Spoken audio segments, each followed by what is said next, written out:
പുനർജന്മം സത്യമോ മിഥ്യയോ? 300 വർഷങ്ങൾക്ക് മുൻപ് തമിഴ് പരമ്പരയിൽ ജീവിച്ച വ്യക്തിയാണ് ഞാൻ.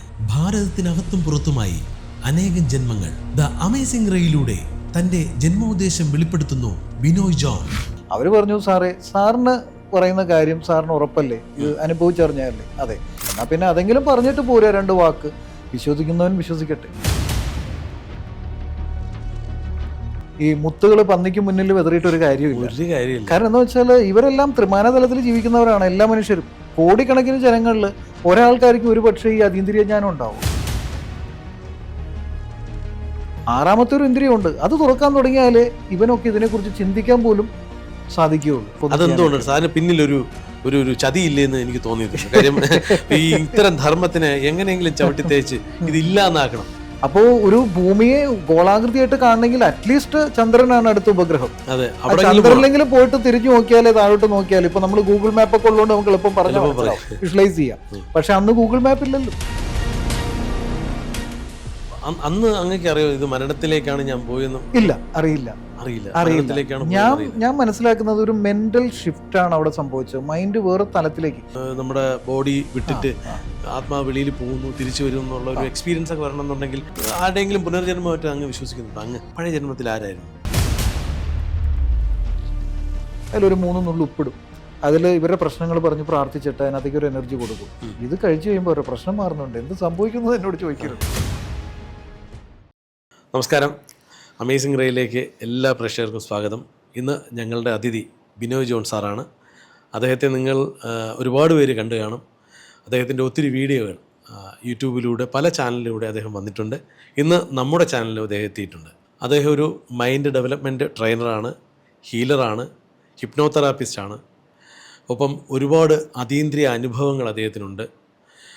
അതുപോലെ തന്നെ ഈ വാസ്തുവിൻ്റെ നൂതനമായ ശൈലിയിൽ ഈ കാലഘട്ടത്ത് എങ്ങനെ വേണം നമ്മൾ വാസ്തു കൈകാര്യം ചെയ്യേണ്ടത്, അതിനൊക്കെ കുറിച്ച് അദ്ദേഹം നമ്മോട് സംസാരിക്കും. അതിനു മുമ്പ് നിങ്ങൾ ഞങ്ങളുടെ വീഡിയോ കാണുന്ന എല്ലാ പേരും, പുതുതായി കാണുന്നവർ സബ്സ്ക്രൈബ് ചെയ്യുക, ഒപ്പം നല്ല കമൻറ്റ് തരിക, ഷെയർ ചെയ്യുക, ലൈക്ക് ചെയ്യുക, ഹൈപ്പ് തരിക. അപ്പോൾ നമുക്ക് വീഡിയോയിലേക്ക് പോകാം. സാറിന് സ്വാഗതം ചെയ്യാം. സാർ നമസ്കാരം. നമസ്കാരം. ഒരുപാട് മേഖലകളാണ്. അപ്പോൾ എന്ന് ചോദിച്ചു കഴിഞ്ഞാൽ എല്ലാം ഉണ്ട്. ഇന്നതെന്ന് നമുക്ക് പറയാൻ പറ്റില്ല, എല്ലാത്തിലും ഉണ്ട്. ശരിക്കും അത് തന്നെയാണ് നമുക്കൊരു അറിവുള്ള ഒരാൾ, ഒരുപാട് തലങ്ങളിൽ നിൽക്കുന്ന ആൾക്കാർക്ക് ഒരുപാട് പ്രശ്നങ്ങളെ പരിഹരിക്കാൻ, പലർക്കും പറഞ്ഞ പ്രശ്നങ്ങൾ ഈ രീതിയിൽ അല്ലെങ്കിൽ നമുക്ക് മറ്റൊരു രീതിയിൽ പോകാൻ പറ്റും. എത്ര വർഷം കൊണ്ട് ഇത്തരം ഈ ഒരു മേഖലയിൽ നിൽക്കുന്നു? ഞാനൊരു 2000 മുതൽ അങ്ങനെ നോക്കുകയാണെങ്കിൽ ഇപ്പോൾ 26 വർഷമാവുന്നു. ഈ വർഷം 26 വർഷം. പ്രത്യേകിച്ച് ചോദിക്കാനുള്ളത്, നമ്മൾ 24-ൻ്റെ ഒരു ഇൻ്റർവ്യൂ ഉണ്ടായിരുന്നു. അങ്ങ് ഒരുപാട് യൂട്യൂബ് ചാനലുകളിൽ അങ്ങയുടെ ഇൻ്റർവ്യൂ ഞാൻ കണ്ടിട്ടുണ്ട്. അത് അത്രത്തോളം അറിവും അല്ലെങ്കിൽ നമ്മുടെ ഈ ധർമ്മത്തിലുള്ള അങ്ങയുടെ ആഴത്തിലുള്ള ഒരു അറിവൊക്കെ ഞങ്ങൾ അതിൽ കണ്ടു.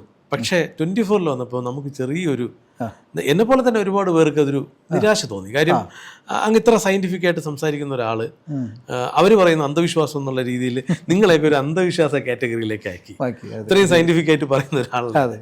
ആ വെള്ളം കുടിച്ചാലേ അല്ലെങ്കിൽ ആ പുഴയിലിറങ്ങി മുങ്ങി കുളിച്ചാലേ അതിൻ്റെ മഹത്വം അറിയാൻ പറ്റുള്ളൂ. അതുപോലെ തന്നെയാണ് സനാതനധർമ്മം. ഒരിക്കലും ആർക്കും പറഞ്ഞ് മനസ്സിലാക്കാൻ പറ്റില്ല, അനുഭവിക്കാനുള്ള സംഭവം അല്ലേ? അങ്ങും അനുഭവത്തിലൂടെ വന്ന ഒരാളാണ്. തീർച്ചയായിട്ടും എനിക്കൊരു അനുഭവം ഉണ്ടായാലേ എനിക്കതിൽ വിശ്വസിക്കാൻ പറ്റും. അനുഭവം ഇല്ലാത്തടത്തോളം കാലം എനിക്കത് വിശ്വസിക്കേണ്ട കാര്യമില്ല. അപ്പൊ അങ്ങനെ വിശ്വസിക്കുന്നത് എന്തിനു പോയി ഈ 24-ൽ? എനിക്ക് വിഷമം ഉണ്ടാക്കുന്നതാ ചോദിക്കും. ഞാൻ സാധാരണ ചാനലുകളിലൊന്നും പോവാത്തൊരു വ്യക്തിയായിരുന്നു ഒരു 3 കൊല്ലത്തിന് മുന്നേ നോക്കിക്കഴിഞ്ഞാൽ. പക്ഷേ പിന്നീട് എൻ്റെ അടുത്ത് വന്ന ആളുകൾ തന്നെ പറഞ്ഞു, സാറിൻ്റെ ഈ സർവീസസ് വളരെ റെയർ ആയിട്ട് കിട്ടുന്ന ഒന്നാണ്, അത് മറ്റുള്ളവരിലേക്ക് എത്തണ്ടേ. അപ്പോൾ സാറ് മറ്റുള്ളവരെ അറിയിക്കും. അത് മാർക്കറ്റിംഗ് ആണെന്നോ എന്ത് വേണമെങ്കിലും ആൾക്കാർ സംശയിച്ചോട്ടെ, അതൊന്നും സാറ് നോക്കണ്ട. സാറിലേക്ക് കുറെ ഒരാളുണ്ടെന്ന് അറിയണ്ട. അതെ, പക്ഷെ തീർച്ചയായിട്ടും നല്ലതാണ്. പക്ഷെ അതോടൊപ്പം തന്നെ ഒരു നെഗറ്റീവ് സൈഡ് ഇങ്ങോട്ട് വരില്ലേ? അതെ, തീർച്ചയായിട്ടും. ഈ നമ്മൾ വിശ്വസിച്ചോ ഇത്രയും കാലം ഞാൻ ഇദ്ദേഹത്തിന്റെ അടുത്താണല്ലോ പോയത്, ഇദ്ദേഹത്തിനൊന്നും ഇദ്ദേഹം വെറും അന്ധവിശ്വാസി എന്ന് പറയത്തക്ക രീതിയിലേക്കും കൂടെ മാറിയില്ലേ? ഇല്ല, ഒരിക്കലും ഇല്ല. എനിക്കതിന് ശേഷം എൻ്റെ സ്റ്റാറ്റസ് കൂടിയിട്ടേ ഉള്ളൂ. തീർച്ചയായിട്ടും. കാരണം എന്നെ അറിയാവുന്ന എല്ലാവരും വിളിച്ചിട്ട് പറഞ്ഞെന്താണെന്ന് വെച്ചാൽ, സാറിന് ഒരുപാട് പറയാനുണ്ടായിരുന്നു, പക്ഷെ അവരനുവദിച്ചിട്ടില്ല. കാരണം അവിടെ അന്ധവിശ്വാസങ്ങൾക്കെതിരെ എന്ന് പറയുന്ന കുറേ ആളുകളാണ്. നമ്മൾ ഈ പറയുന്ന കാര്യങ്ങളെല്ലാം അന്ധവിശ്വാസമായിട്ട് അവർക്ക് കാണാൻ പറ്റുള്ളൂ. അപ്പോൾ പെട്ടെന്ന് കാണുന്നവർക്ക് അയ്യോ ഇതിലൊക്കെ ഇരിക്കുന്നതാരാ? അതെ അതെ അതെ. അതാണ് എൻ്റെ ഒരു സംശയം. അതാണ്. അല്ല, ഇതിനു മുമ്പ് ഇതുപോലെ തന്നെ ഈശ്വരവിശ്വാസികളായിട്ടുള്ള സന്യാസിമാരെയൊക്കെ കൊണ്ടുവന്നിട്ട് ചെയ്ത് ഇതിലും ഭയങ്കര ഗംഭീരമായിട്ട് അവരെ തേച്ചു വാരി ഒട്ടിച്ചു. അതുകൊണ്ട് തന്നെ ഈ ഒരു മരണാനന്തരം ഒരു ജീവിതം ഉണ്ടോ എന്ന ചോദ്യത്തിന് ഉത്തരം പറയാനായിട്ട് ഒരാളെന്നുള്ള നിലയ്ക്ക് ഞാൻ പോകുമ്പോൾ എൻ്റെ വീട്ടുകാർ പോലും എതിർത്തു. പക്ഷെ ഞാൻ എൻ്റെ ഗുരുനാഥന്മാരോട് ചോദിച്ചു, എൻ്റെ അറിയാവുന്ന പല സുഹൃത്തുക്കളോടും ചോദിച്ചു, എന്നെ ആത്മാർത്ഥമായിട്ട് എൻ്റെ അഭ്യുദയകാംക്ഷികളായിട്ടുള്ള അവർ പറഞ്ഞു, സാറിന് പറയുന്ന കാര്യം സാറിന് ഉറപ്പല്ലേ, ഇത് അനുഭവിച്ചറിഞ്ഞാലേ? അതെ, യാഥാർത്ഥ്യമാണെന്ന് സാറിന് ഉറപ്പുണ്ട്. എന്നാൽ പിന്നെ അതെങ്കിലും പറഞ്ഞിട്ട് പോരാ 2 വാക്ക്. വിശ്വസിക്കുന്നവൻ വിശ്വസിക്കട്ടെ. ഇപ്പോൾ നിങ്ങൾ പറഞ്ഞ കാര്യം നോക്കിക്കഴിഞ്ഞാൽ ബൈബിളിലൊരു വചനമുണ്ട്, ഈ മുത്തുകൾ പന്നിക്ക് മുന്നിൽ വെതറിയിട്ടൊരു കാര്യമില്ല. കാരണം എന്താ വെച്ചാൽ ഇവരെല്ലാം ത്രിമാനതലത്തിൽ ജീവിക്കുന്നവരാണ്, എല്ലാ മനുഷ്യരും. കോടിക്കണക്കിന് ജനങ്ങളിൽ ഒരാൾക്കാർക്ക് ഒരു പക്ഷേ ഈ അതീന്ദ്രിയ ജ്ഞാനം ഉണ്ടാവുക. അപ്പോൾ അത് ത്രിമാനതലത്തിലല്ല. അത് മാത്രമല്ല, ഈ പഞ്ചേന്ദ്രിയങ്ങളിലൂടെ അല്ല അത് ഗ്രഹിക്കുന്നത്. 5ാമത്തെ ഇന്ദ്രിയം വരെ നമ്മൾ കാണുന്നുള്ളൂ. 6ാമത്തെ ഒരു ഇന്ദ്രിയമുണ്ട്, അത് തുറക്കാൻ തുടങ്ങിയാലേ ഇവനൊക്കെ ഇതിനെക്കുറിച്ച് ചിന്തിക്കാൻ പോലും സാധിക്കുകയുള്ളൂ. ഇതിപ്പോ ആ പ്രോഗ്രാം കാണുമ്പോഴേ 1 മണിക്കൂറാണുള്ളത്. ഞങ്ങള് പുറത്തുനിന്ന് കാണുന്ന 1 മണിക്കൂറാണുള്ളത്. അപ്പം 1 മണിക്കൂർ കൊണ്ട് നിങ്ങളെയൊക്കെ അടച്ചാക്ഷേപിക്കുന്ന രീതിയിലാണ് അവർ സംസാരിക്കുന്നത്. നിങ്ങൾക്ക് അതിന് ഒരു കൗണ്ടർ പോലും പറയാൻ പറ്റുന്നില്ല. കാര്യം നിങ്ങൾ ആരും തർക്കിക്കാൻ പോകുന്ന ആൾക്കാരല്ല. അത് ഞങ്ങളെപ്പോലുള്ളവർക്കറിയാം. അവർ തർക്കിക്കാതിരിക്കുന്നതുകൊണ്ടാണ് നമ്മൾ അധികം സംസാരിക്കുന്നതിനകത്ത് വരാഞ്ഞതും. അങ്ങ് ഒരുപാട് സംസാരിക്കും. കാരണം ഇവന്മാരോട് സംസാരിച്ചിട്ട് കാര്യമില്ലെന്ന് നമുക്കറിയാം. പക്ഷെ എങ്കിലും 1 മണിക്കൂർ കൊണ്ട് 1 മണിക്കൂറല്ല, ശരിക്കും അതൊരു 2.25-3 മണിക്കൂറിനടുത്ത് റെക്കോർഡ് ചെയ്യപ്പെട്ടതാണ്. പിന്നീട് പരസ്യങ്ങളടക്കം എല്ലാം ചേർക്കേണ്ട വന്നപ്പോൾ കട്ട് ഷോട്ട് ചെയ്തു. അപ്പോൾ പല ഭാഗങ്ങളും വാലിഡ് ആയിട്ട് ഞാൻ പറഞ്ഞതും പല ആൾക്കാർ പറഞ്ഞതും കട്ട് ചെയ്തിട്ടുണ്ട്. പക്ഷെ അത് യൂട്യൂബിലെങ്കിലും അവർക്ക് ഇടാലോ. യൂട്യൂബിൽ അങ്ങനെ ഒരു ടൈം ഷെഡ്യൂൾ ഇല്ലല്ലോ സാർ. അത് ശരിയാണ്. ഇപ്പം സാറ്റലൈറ്റിൽ ഓക്കെ 1 മണിക്കൂർ ഉള്ള ഒരു പ്രോഗ്രാം അവർ ഷെഡ്യൂൾ ചെയ്തതാണ്, അത് ഓക്കെ അവർ ചെയ്തോട്ടെ.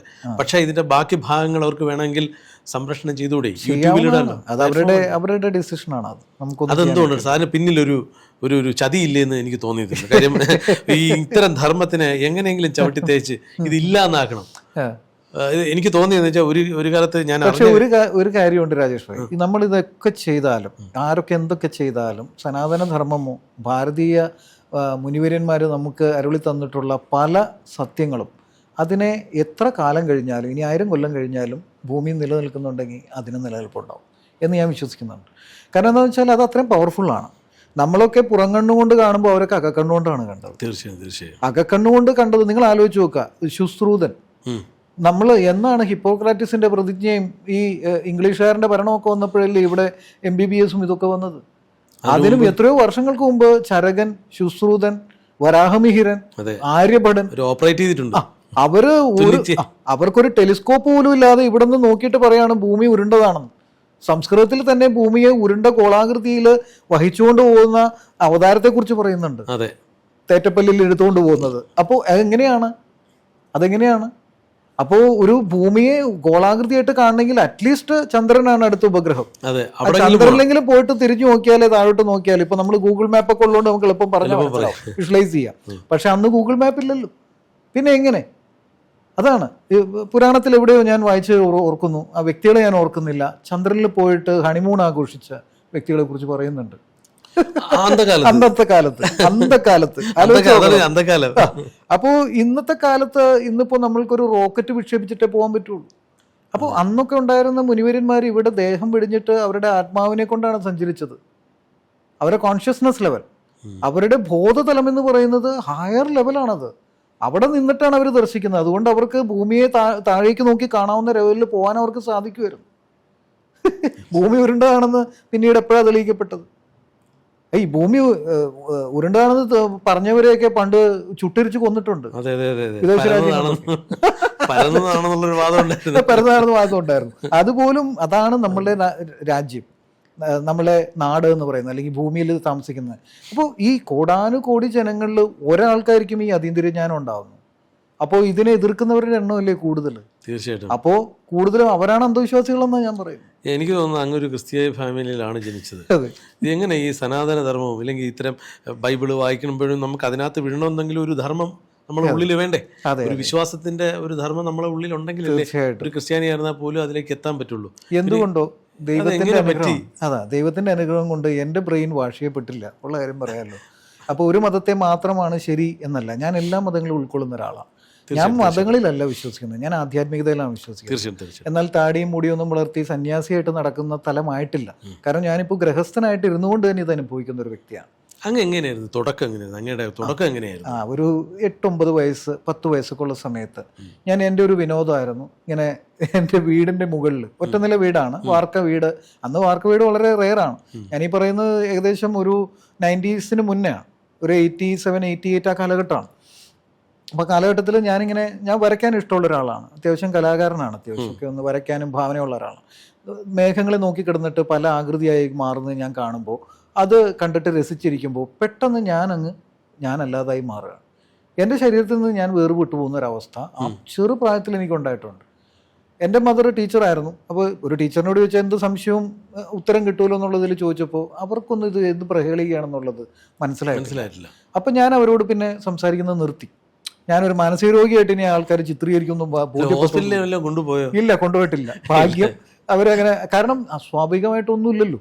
ഞാനിങ്ങനെ ഔട്ട് ഓഫ് ബോഡി പോകുന്നുണ്ട്, തിരിച്ചു വരുന്നുണ്ട്, എനിക്ക് നല്ല അനുഭവങ്ങളുണ്ട്, നല്ല സുഖമുള്ള പരിപാടിയാണ്, അതുകൊണ്ട് റിപ്പീറ്റ് ചെയ്ത് ചെയ്യുന്നു, അത്രേ ഉള്ളൂ. പിന്നെ ഞാൻ ആരോടും മിണ്ടാതായി. എന്റെ സ്വന്തം ജ്യേഷ്ഠനോട് ആരോടും പറയില്ല. എനിക്ക് അനുഭവം രാത്രിയാണോ പകലാണോ? അല്ല, എനിക്ക് സമയം കിട്ടിയിരുന്നത് വീട്ടിൽ ആരും ഇല്ലാത്തൊരു സമയമുണ്ട്. ആ സമയം എന്ന് പറയുന്നത് ഏകദേശം ഒരു 4 മണിക്കും 6:30ക്കും ഇടയ്ക്കുള്ള ഒരു സമയമാണ്. അതിനുള്ളിൽ എപ്പോഴെങ്കിലും ഒരു 5:30 മണിക്കോ 5 മണിക്കോ ഒക്കെ പോയിട്ട് ഞാനിങ്ങനെ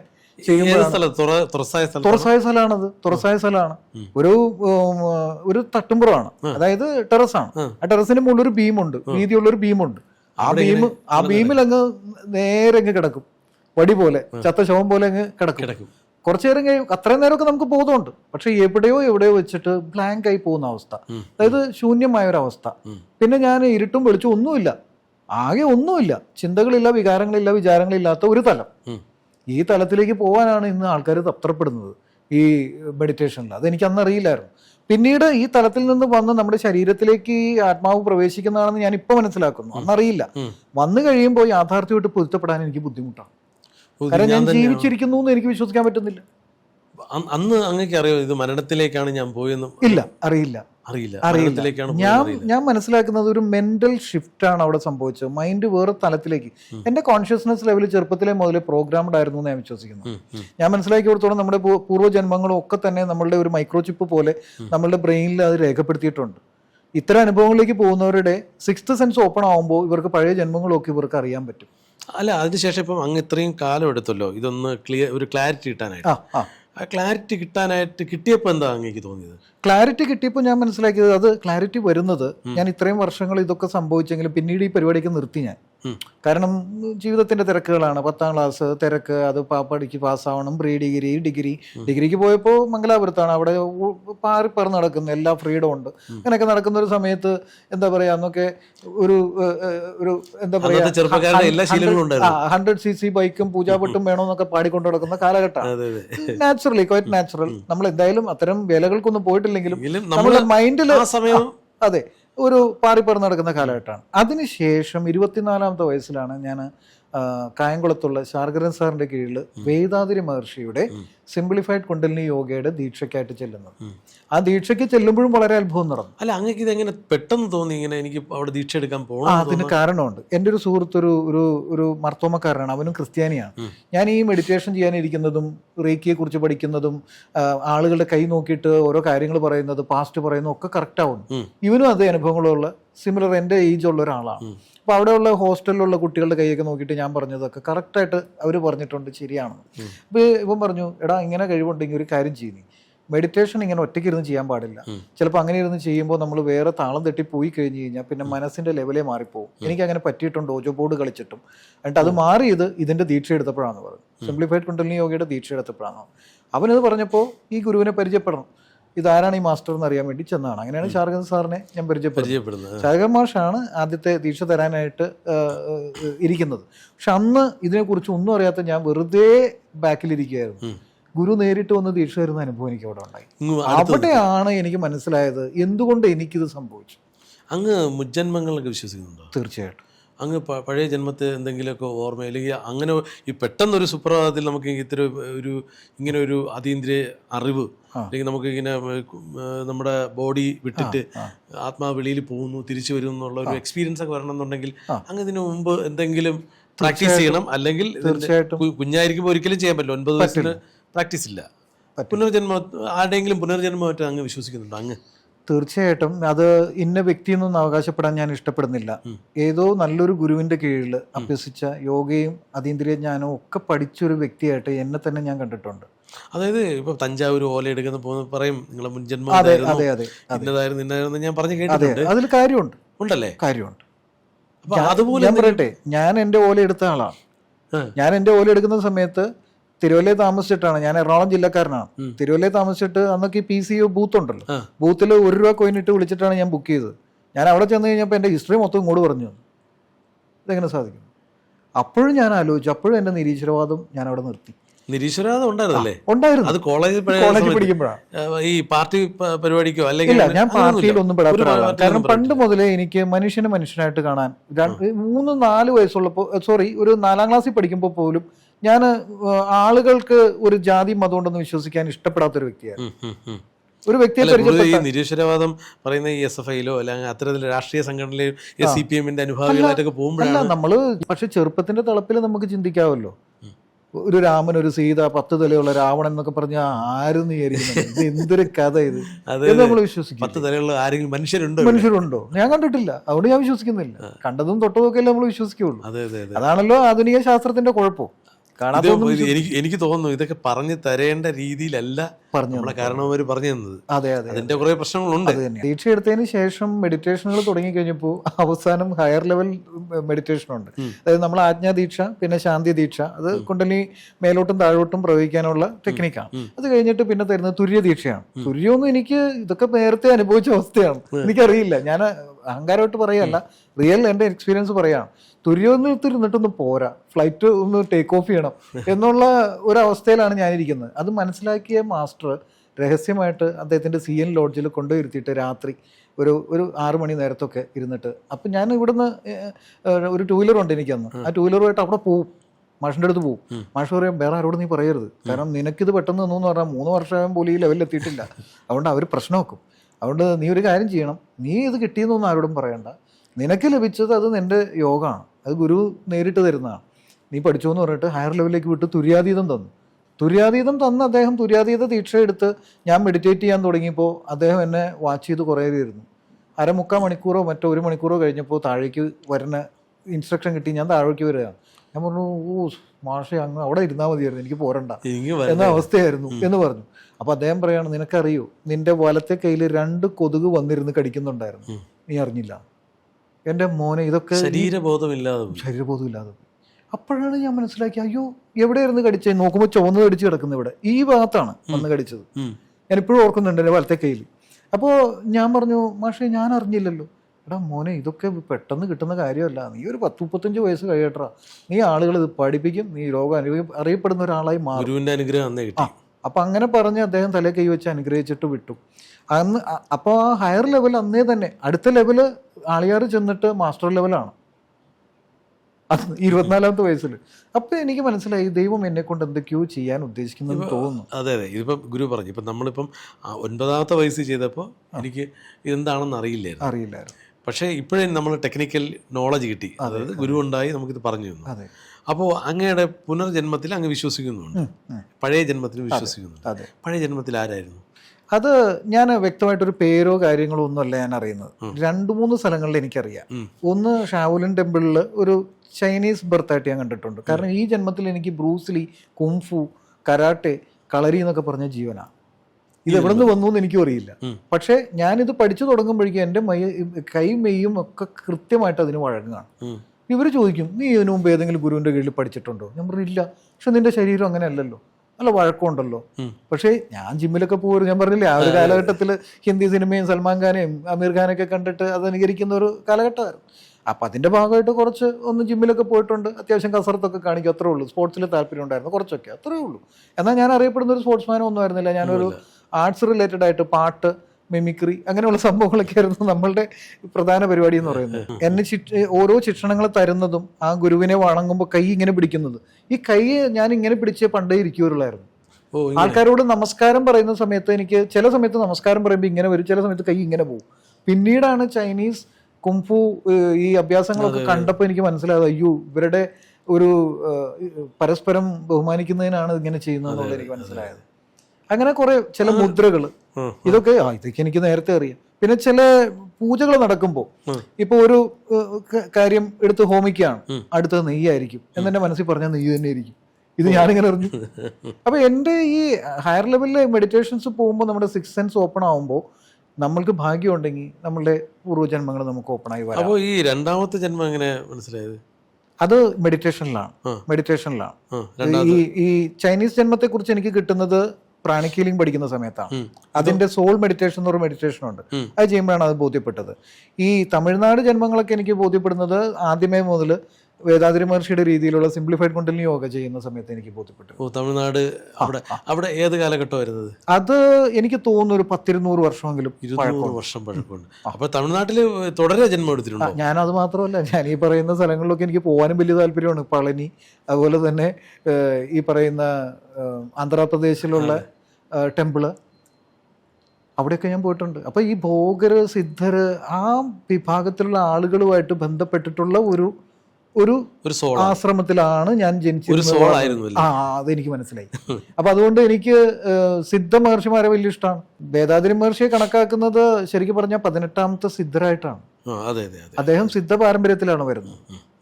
അദ്ദേഹത്തിന് അദൃശ്യ സാന്നിധ്യം ഉണ്ടായിരുന്നു രാമലിംഗ വല്ലലാറുടെ. അപ്പൊ അങ്ങനെ കുറെ കാര്യങ്ങൾ ഇതിന് പിന്നിലുണ്ട്. അതിനുശേഷം എങ്ങനെയാ പിന്നെ മൂന്നാമത്തെ ജന്മം എവിടെയായിരുന്നു? ഇത്രയും ജന്മങ്ങളാണ് എനിക്ക് വ്യക്തമായിട്ട് കിട്ടിയിട്ടുള്ളത്. പിന്നെ ഒരു ഗ്രീസിലൊരു ജന്മം എനിക്ക് അവ്യക്തമായിട്ട്, അത് പാസ്റ്റ് ലൈഫ് റീഗ്രഷൻ നടത്തുമ്പോൾ വന്നതാണ്. പാസ്റ്റ് ലൈഫ് വടക്കേ ഇന്ത്യയിൽ എവിടെയെങ്കിലും വടക്കേ ഇന്ത്യയിൽ അതെ. അത് പക്ഷേ ഇതുപോലെ യോഗ റിലേറ്റഡ് ആയിട്ടോ അങ്ങനെ ഒരു ജന്മമല്ല. ഒരു ആർട്ടിസ്റ്റ് ആയിട്ടാണ്. ഒരു നവാബിന്റെ രാജധാനിയിലെ ഒരു ഗാന വിദ്വാനായിട്ട് ഒരു തലത്തിലുള്ള പാട്ടുകാരനായി. അതെ. ഈ ജന്മത്തിലും എനിക്ക് ആ കഴിവുണ്ട്. പാട്ട് ഇഷ്ടമാണ്. ഹിന്ദിക്കാർക്ക് എന്നെ വലിയ ഇഷ്ടമാണ്. ഇത് എത്ര വർഷം വരെ ഏകദേശം ആ ഒരു ജന്മം കണക്ക് കൂട്ടിയപ്പോ? അത് ഏകദേശം ഈ പറയുന്നത് അല്ലേ, ഈ നോർത്ത് ഇന്ത്യൻ, അത് കുറച്ച് റീസെന്റ് ആണ്. ഒരു എനിക്ക് തോന്നുന്നത്, ഞാൻ അത്ര കൃത്യമായിട്ട് ഞാൻ ഓർക്കുന്നില്ല. ശരിയാണെങ്കിൽ ഒരു 100-150 വർഷങ്ങൾ പഴക്കമുണ്ടാവാനേ ചാൻസ് ഉള്ളൂ. ഒരു 200 താഴെയാണ്. അത്രേ ഉള്ളൂ. അത് വ്യക്തത എനിക്കില്ല. നമുക്ക് എത്ര വർഷം വരെ ഇതിങ്ങനെ ഓർമ്മയിൽ നിൽക്കും, ഇല്ലെങ്കിൽ നമുക്ക് അറിയാൻ പറ്റും? അതൊന്നും നമുക്ക് പറയാൻ പറ്റില്ല. നമുക്ക് യോഗം ഉണ്ടെങ്കിൽ അറിയാൻ പറ്റും. അതൊക്കെ ഈ പറഞ്ഞ പോലെ വല്ല ഗുരുക്കന്മാരുടെ ടച്ച് കിട്ടുമ്പോഴാണ് ഇതൊക്കെ ഒന്ന് തുറന്ന് കിട്ടിയതായി. അത് ഭാഗ്യം, അത്രേ ഉള്ളൂ. പിന്നീട് ഞാൻ അതിനെക്കുറിച്ച് അതിന്റെ പുറകെ നടക്കാൻ പോവാറില്ല. ഇതാരാണെന്ന് എന്താണെന്ന് നമ്മൾ അന്വേഷിക്കാൻ പോവില്ല. കാരണം ലൈഫ് പർപ്പസ് ഇതാണെന്നുള്ളത് എൻ്റെ ഇപ്പോഴും നിലവിലുള്ള ഗുരുക്കന്മാരിൽ നിന്ന് എനിക്ക് മനസ്സിലായി. അപ്പൊ പിന്നെ അത് ചെയ്താൽ പോരെ. പിന്നെ നമ്മൾ വേറെ ഒന്നും പോസ്റ്റ്മോർട്ടം നടത്തേണ്ട കാര്യമില്ലല്ലോ. അപ്പോൾ നമ്മൾക്ക് ആ കഴിവ് എവിടെ നിന്നൊന്ന് ചോദിച്ചു കഴിഞ്ഞാൽ ഈ ജന്മത്തിൽ ഞാൻ തപസ്സിരുന്ന് നേടിയ കഴിവുകളൊന്നുമല്ല. ഞാൻ വരുന്ന ആൾക്കാർക്ക് ചിലപ്പോൾ ഒരു ജലം എടുത്തിട്ട്, വെള്ളം എടുത്തിട്ട് ഒരു മിനറൽ വാട്ടർ വാങ്ങിക്കാൻ പറയും. അതിലൊരു 3 നുള്ളി ഉപ്പിടും. അതിൽ ഇവരുടെ പ്രശ്നങ്ങൾ പറഞ്ഞ് പ്രാർത്ഥിച്ചിട്ട് അതിനകത്തേക്ക് ഒരു എനർജി കൊടുക്കും. ഇത് കഴിച്ചു കഴിയുമ്പോൾ ഒരു പ്രശ്നം മാറുന്നുണ്ട്, എന്ത് സംഭവിക്കുന്നത് എന്നോട് ചോദിക്കരുത്. അവിടെ ഹീലിംഗ് നടക്കുന്നുണ്ട്. അപ്പോൾ ഞാൻ മനസ്സിലാക്കി, ഈ പൂർവ്വജന്മങ്ങളിലൊക്കെ ഇതൊന്നും ചെയ്യാത്തൊരു വ്യക്തിക്ക് ഈ ജന്മത്തിൽ ഇത്രയും കഴിവുകൾ എങ്ങനെ വരുന്നത്? അതും ഞാൻ എങ്ങും എത്തിയിട്ടില്ല. ഞാൻ എങ്ങും എത്തിയെന്ന് ഞാൻ വിചാരിക്കുന്നില്ല. അപ്പോൾ ഇത്രയും പോലും നമുക്ക് സാധിക്കുന്നുണ്ടെങ്കിൽ ശരിക്കും ഇതിൻ്റെ ആഴങ്ങളും പരപ്പും എറിഞ്ഞ് വേറെ തലത്തിലേക്ക് പോയാൽ എന്തെല്ലാം സാധിക്കും മനുഷ്യൻ.